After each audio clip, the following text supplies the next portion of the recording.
4 పథకాలు 86 లక్షల మందికి లబ్ధి అంటూ నేడు ప్రారంభించనున్న రాష్ట్ర ప్రభుత్వం. రైతు భరోసాతో 70 లక్షల మందికి ప్రయోజనం. ఆత్మీయ భరోసాతో 7 లక్షల మందికి, కొత్త రేషన్ కార్డులు 5 లక్షల మందికి పైగానే 4,20,000 మందికి ఇందిరమ్మ ఇండ్లు. నేడు కోస్గిలో పథకాలను ప్రారంభించనున్న సీఎం రేవంత్ అంటూ కాంగ్రెస్ ప్రభుత్వం ప్రతిష్టాత్మకంగా తీసుకున్న రైతు భరోసా, ఇందిరమ్మ ఆత్మీయ భరోసా, కొత్త రేషన్ కార్డులు, ఇందిరమ్మ ఇళ్ల పథకాలు నేటి నుంచి కార్యరూపం దాల్చనున్నాయి. రిపబ్లిక్ డే సందర్భంగా ప్రతి మండలంలో ఎంపిక చేసిన ఒక గ్రామంలో ఆ 4 పథకాలకు శ్రీకారం చుట్టి ఆ తర్వాత అన్ని గ్రామాల్లోనూ అమలు చేయనున్నారు. రాష్ట్ర వ్యాప్తంగా ఈ స్కీమ్స్ ద్వారా దాదాపు 86 లక్షల మంది ప్రయోజనం పొందుతున్నారు. అర్హులైన లబ్ధిదారులకు అన్యాయం జరగకూడదనే ఉద్దేశంతో రేషన్ కార్డులు, ఇందిరమ్మ ఇళ్ల పథకాల కోసం వచ్చిన దరఖాస్తును క్షుణ్ణంగా తనిఖీలు చేసి మార్చి చివరి నాటికి లబ్ధిదారులను ఎంపిక చేయనున్నారు. చూసిర్రా, చివరికి వాళ్ళు చెప్పిన ముచ్చట ఏంటంటే మార్చి చివరి నాటికి అయిపోతాయి ఇవి. ఇప్పుడు మొదలుపెట్టిర్రు కానీ ఇప్పుడు ఏవి రావు, చేతులకు ఏమీ ఇచ్చేటట్టు కనిపిస్తలేరు. ఏది కూడా ఇప్పుడే పడేలాగా లేదు. మార్చి వరకు పెట్టుకున్నారు. మరి మార్చి వరకు పెట్టుకున్న వాళ్ళు ఈ 4 రోజులు సర్వే చేసి ఆగమాగం లిస్టులు ఇచ్చి ప్రజలను ఎందుకు ఆగం చేసిండ్రు? మరి 26 తారీఖు నాడు మేము ఎట్లయినా సరే పథకాలు ప్రారంభిస్తామని ప్రయత్నం చేయడానికి ఇలా ఎంతమందిని ఇబ్బంది పెట్టినరు? మరి ఎందుకు అంత రసాభాసగా జరిగిపోయినాయి గ్రామ సభలన్నీ కూడా? ఎక్కడికక్కడ ఇబ్బందులు ఎందుకు ఏర్పడ్డాయి? మరి మీరు ఎందుకు ఆ క్లారిటీ ఉన్నప్పుడు మార్చి వరకు ఇద్దామనుకున్నప్పుడు ఈ 26 తారీఖు నాడే ఖచ్చితంగా చేసేస్తున్నాం అన్నట్టుగా ఎందుకు చెప్పుకున్నారు ఇన్ని రోజులు? ఏదో 26 నాడు అప్పటికి కొంతమంది అనుమాన పడతారు, అన్న అది సండే వస్తూ ఉంది, వీళ్ళు రైతు భరోసా కానీ రైతు ఆత్మీయ భరోసా కానీ చెక్కులు ఇచ్చే పరిస్థితి కాదు, వేసే పరిస్థితి కాదు, అకౌంట్లకు పడే పరిస్థితి కాదు, అదంతా ఉత్తదే అన్నట్టుగానే వీళ్ళు చెప్పేది మార్చి వరకట. మార్చి వరకు 4 పథకాలు, మార్చి వరకు రుణమాఫీకి సంబంధించి 2 లక్షల పైన షెడ్యూలు. మొత్తానికి మార్చి అనేది వీళ్ళు మళ్ళీ కొత్తగా పెట్టారు, కొత్త రాగం అందుకున్నారు. దీనికి కారణము ఎన్నికలను కంప్లీట్ చేసుకొని బయటపడదామని వాళ్ళు చూస్తూ ఉన్నారు. కానీ ఎన్నికలు ఇప్పటికిప్పుడు అయ్యేలాగా లేవు కాబట్టి మేలో ఎన్నికలు అయ్యేటట్టు అయితే మార్చి వరకు కంప్లీట్ చేసుకొని కనీసం ఏప్రిల్ నెలలో అందరూ కూడా పండగ వాతావరణం నెలకొంటే వాళ్ళకి గ్రామాలల్లో ఎన్నికలకు పోవడానికి కొంచెం ధైర్యం వస్తుందని ఆ ప్రయత్నం చేస్తున్నట్టుగా కనిపిస్తూ ఉంది. సో ఇప్పుడు వచ్చేది ఏమీ లేదు, ఎవరికి కూడా చేతులకు ఏమొస్తుందో లేదు తెలియదు. మెజారిటీ కుటుంబాలకు ఆ తర్వాత అన్ని గ్రామాల్లో ఇంప్లిమెంట్ చేస్తున్నట్టు. అయితే మార్చి చివరి వరకు లబ్ధిదారుని ఎంపిక చేయనున్నారు. మెజారిటీ కుటుంబాలకు ప్రయోజనం. ఈ 4 స్కీమ్స్తో అమలుతో ప్రతి గ్రామంలోని మెజారిటీ కుటుంబాలు ప్రయోజనం పొందనున్నాయి. ప్రతి ఫ్యామిలీ ఏదో ఒక పథకం ద్వారా లబ్ధి పొందుతుందని అధికారులు అభిప్రాయపడుతున్నారు. రైతు భరోసా పథకం ద్వారా గ్రామంలోని రైతులు ప్రయోజనం పొందడంతో పాటు రైతు కూలీలు సైతం ప్రభుత్వం నుంచి మొదటిసారి ఆర్థిక సాయం అందుకోనున్నారు. ఇప్పటి వరకు రేషన్ కార్డులు లేని కుటుంబాలను ప్రభుత్వం కొత్తగా కార్డులు మంజూరు చేయనుంది. అలాగే సొంత జాగా ఉండి ఇల్లు లేని నిరుపేదలకు కూడా ఇస్తామని చెప్పడానికి ఇక్కడ ప్రయత్నం చేస్తూ ఉన్నారు. ఇక్కడ చూడండి, ఈ పథకాల పండుగని గొప్పగా చెప్పి మళ్ళీ మార్చి దాకా తీసుకపోతాం మెల్లగా అని చెప్పి ఇక్కడ చెప్తా ఉన్నారు. ఇగో సో తెలంగాణ కాంగ్రెస్ పార్టీ ఇక్కడ ఇందిరమ్మ ఇండ్ల స్కీమ్ ద్వారా సొంత ఇల్లు కట్టుకోవడానికి ప్రభుత్వం ఆర్థిక సాయం చేయనుందంటూ ఇక రైతు భరోసాకు 8,750 కోట్లు ఇస్తారట. అది సాగుకు యోగ్యమైన భూములకు మాత్రమే రైతు భరోసా ఇచ్చేందుకు కాంగ్రెస్ సర్కార్ సిద్ధమైంది. దీని ప్రకారం ప్రతి ఎకరాకు సీజన్కు 6,000 చొప్పున ఆర్థిక సాయం అందజేయనుంది. సో రబీ సీజన్ కింద ఈ నెల 27 నుంచి రైతుల అకౌంట్స్లో నగదును జమ చేయనున్నారు. అందుకు దాదాపు 8,750 కోట్లు ఖర్చు అవుతుందని అధికారుల లెక్కలు తేలింది. రాష్ట్ర వ్యాప్తంగా సాగుకు అనువైన భూములు దాదాపు 1,46,00,000 ఎకరాలు ఉన్నట్టు సర్వేల వ్యవసాయ రెవెన్యూ అధికారులు గుర్తించినట్టు తెలిసింది. ఈ స్కీమ్స్ కింద సుమారు 70 లక్షల మంది రైతులు లబ్ధి పొందుతున్నట్లు వ్యవసాయ శాఖ వర్గాలు తెలిపాయి. బీఆర్ఎస్ హయాంలో సాగుకు యోగ్యంగానే భూములు, గుట్టలు, కొండలు, మైనింగ్ భూములు, రియల్ ఎస్టేట్ వెంచర్లు, రోడ్లు, గోదాములకు సైతం పెట్టుబడి సాయం అందింది. ఈ మధ్య జరిపిన సర్వేలో సాగుకు యోగ్యం కాని భూముల వివరాలను గ్రామాల వారీగా ప్రభుత్వం ప్రకటించింది అంటూ ఇది 8,750 కోట్లు ఇస్తారట. అంటే యాక్చువల్గా 7,400 కోట్లతోని సరిపోతున్నటువంటి రైతు భరోసాని, రైతు బంధుని వీళ్ళు 1,000 రూపాయలు పెంచి పైగా అతి కొద్ది భూములకు మాత్రం అంటే ఆ భూములు సాగుకు యోగ్యం లేదని పక్కకు పెట్టి మిగిలిన అందరికీ 70 లక్షల మంది రైతులు అని అన్నప్పుడు ఇప్పుడు అసలు ప్రశ్నకు ఉత్పన్నమవుతుంది. సాగుకు యోగ్యమైన భూములు వీళ్ళు చెప్పిన లెక్క చూడండి, మీరే చూడండి ఒక్కసారి. ఇది తెలుసుకోవాలి మనం, ఈ క్లారిటీ ఉండాలి. ప్రభుత్వాన్ని అడగడానికి ఇంతకంటే మంచి క్లారిటీ అవసరం లేదు. ఒకసారి చూడండి, 70 లక్షల మంది రైతులు వ్యవసాయం చేస్తున్నారని చెప్తున్నారు. పైగా అవన్నీ భూములు కూడా సాగుకు యోగ్యమైనవి అని చెప్తా ఉన్నారు. వాళ్ళే చెప్పారు కదా, ఇది ఎవరో చెప్పిన మాట కాదు. మొన్నటిదాకంటే కేసీఆర్ చెప్పిన మాట, కేసీఆర్ చెప్పిన లెక్క అని అన్నారు. ఇప్పుడైతే రేవంత్ రెడ్డి చెప్పిన లెక్కనే కదా, ఈ ప్రభుత్వం చెప్పిన లెక్కనే కదా.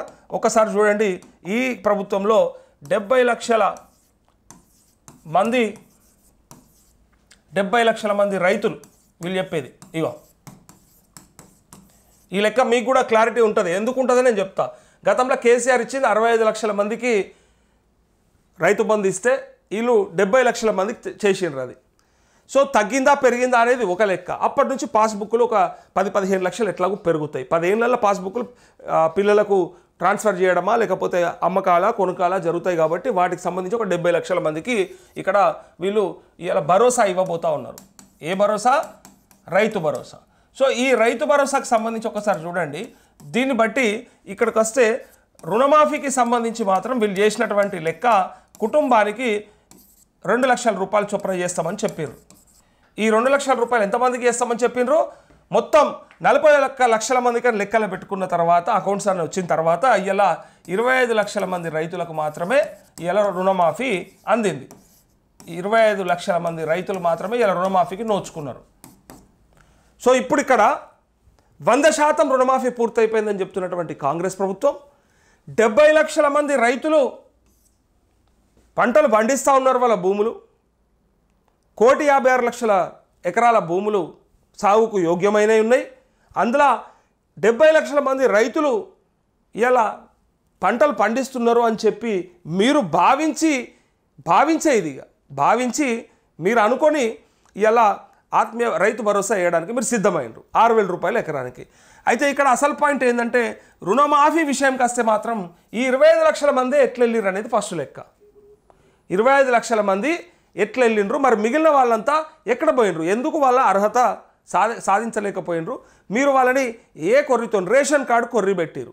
రేషన్ కార్డు కొర్రి పెడితే సగం మందిని లేపేసారు. ఫస్ట్ సగం మందిని రేషన్ కార్డు కొర్రితో లేపేసారు. మళ్ళీ రేషన్ కార్డు లేని వాళ్ళకు కూడా ఇస్తామని చెప్పి మీరే ఫ్యామిలీ గ్రూపింగ్ కూడా చేసినారు. దానికి తగ్గట్టుగా వాళ్ళకు కూడా ఒక 3 లక్షల మందికి పడ్డాయని మీరే లెక్కలు చెప్పారు.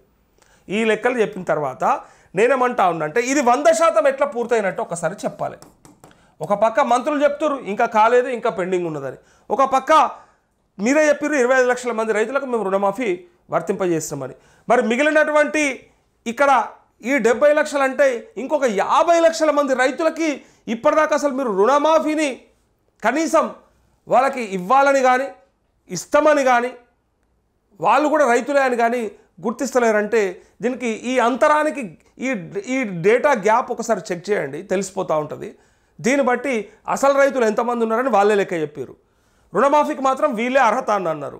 మరి మిగిలిన 50 లక్షల మంది రైతులు ఎక్కడ పోయినారు ఈ రాష్ట్రంలో? మరి మీకు వాళ్ళు రైతుల లెక్క కనిపిస్తలేరా? ఒకవేళ వాళ్ళు రైతులే కాకపోతే రుణమాఫీకి వాళ్ళకి అర్హత లేకపోతే రైతు భరోసా ఎందుకు ఇస్తారు? మరి వాళ్ళకు రైతు భరోసాకి ఎట్లా అర్హత వచ్చింది వాళ్ళకి? మరి అంటే కేసీఆర్ ఇచ్చే రైతు బంధువులు మేము ఎందుకు ఖరాబ్ చేసుకోవాలి, మేము కూడా గట్లనే కంటిన్యూ చేయాలి, వాళ్ళతో ఎందుకు వ్యతిరేకత అని చెప్పి ఇక్కడ మాత్రం రైతు బంధు వేస్తూ ఉన్నారు, రైతు భరోసా. కానీ ఇక్కడికి వస్తే ఈ రుణమాఫీకి మాత్రం ఇంతమందిని ఆపినరు. దీన్ని బట్టే మీరు చెప్పొచ్చు ఎంత శాతం అయిందనేది. ఇంకా ఎవరో చెప్పవసరం లేదు. ఇప్పుడు 50% మాత్రమే రుణమాఫీకి నోచుకున్నారు ఈ రాష్ట్ర రైతాంగం. చేసింది 50%, చెప్పుకుంది 100%. ఇక్కడ డేటాలోనే గ్యాప్ మీరే చెప్తా ఉన్నారు. ఇన్ని లక్షల మంది రైతులు అని చెప్పి అన్ని లక్షల మంది రైతులలో మీరు కుటుంబానికి 2 చొప్పున ఉంటే తీసేయి కొంతమందిని. ఎందుకంటే ఎట్లా పెట్టినావు కదా 2 లక్షల లోపే చేస్తాం. అందులో ఒకవేళ కుటుంబానికే అన్నారు కదా రేషన్ కార్డు ప్రామాణికమని, అందులో కుటుంబంలో 2-3 ఉంటే సగం మందిని తీసేసేయి. మరి మిగిలిన 10-20 లక్షల మంది ఉన్నారు కదా, ఇంకా మిగిలిన ఇంకొక 20 లక్షల మంది రైతులు ఉంటారు కదా. మరి వాళ్ళంతా ఎక్కడ పోయినరు? వాళ్ళు ప్రభుత్వానికి అసలు రైతులాగా కనిపిస్తున్నారా లేదా? వాళ్ళని ఎందుకు మీరు కన్సిడర్ చేయట్లేదు అనేది ఇక్కడ ప్రశ్న. మీరు ఇచ్చినటువంటి డేటాలోంచి వస్తున్నటువంటి ప్రశ్న ఇది. సో ఇక్కడ ఆత్మీయ భరోసాకి 420 కోట్లట పెట్టేది. సో ఆత్మీయ భరోసా అంటే మీకు తెలుసు, వాళ్ళు భూమి లేని నిరుపేదలకి, వ్యవసాయ భూమి లేని నిరుపేదలకి, అందులో ఒక గుంట కూడా భూమి లేకపోతే నీకు 6,000 రూపాయలు అర్హత అని చెప్పి దానికి పెట్టుకున్నది 420 కోట్లు. రేషన్ కార్డులు కొత్తగా 5 లక్షల దరఖాస్తులు. 5 లక్షల దరఖాస్తులు వచ్చినాయట. అయితే ఇందులో ఇక 3,30,000 మంది అంటే కొత్త రేషన్ కార్డులను జారీ చేసేందుకు సిద్ధమైందట. ఇందులో మళ్ళీ కొంతమందికి లిస్టులో పేరు లేదని లేకపోతే అర్హత లేదని ఇంకా మళ్ళీ చెక్ చేస్తామని వాటిని వెరిఫై చేయాలని చెప్పి ఇంకా ఆపుతున్నట్టుగా మిగిలిన వాటికి 3,30,000 మందికి ఇస్తున్నట్టుగా ఒకటి. ఇందిరమ్మ ఇండ్ల స్కీమ్ కోసం 22,000 కోట్లు ఈ 22,000 కోట్లు పెట్టుకుంటున్నారట.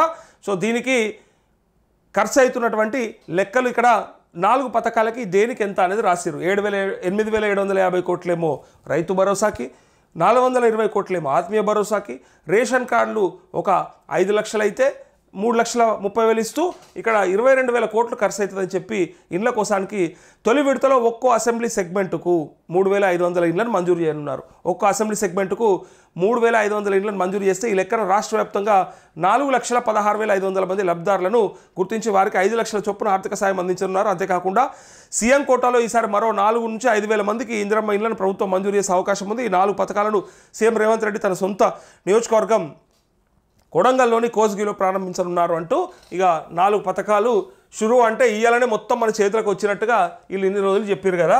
తీరా చూస్తే అది ఇయ్యాలేం వచ్చేటట్లు లేవు.